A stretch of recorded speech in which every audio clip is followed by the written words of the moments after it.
Hello, everyone. This is Darius Wallace, actor, storyteller, poet, and Dr. Carter G. Woodson, the father of Black History Month, said that we must be in control of our own mind.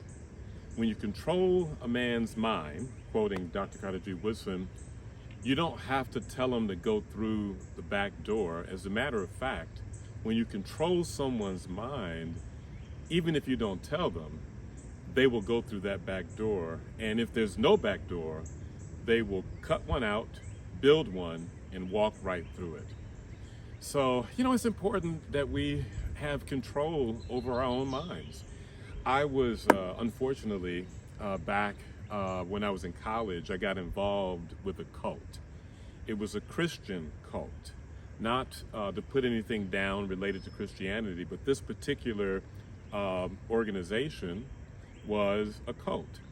And I joined the cult because I felt insignificant. And I thought that being a part of this, I didn't think it was a cult at the time, but being a part of this church or this Bible group was going to give me a sense of significance, give me a sense of self-esteem, give me a sense of self-worth, because they promoted Christ. But in fact, what their main tenet was obedience. But it wasn't obedience to God, as it were. It was obedience to the elders.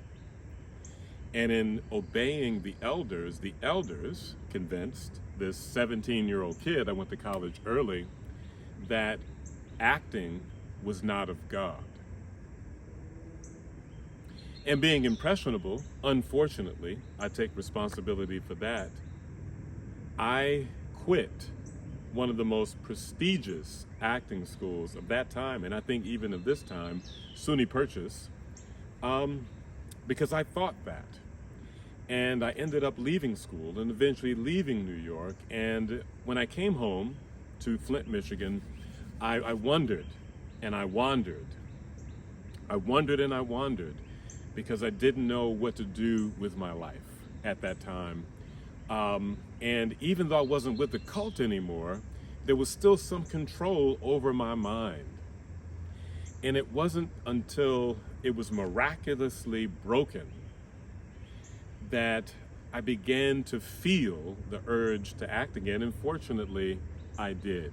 Denzel Washington said something that really resonates with me. He said that if you don't do your dream or your purpose,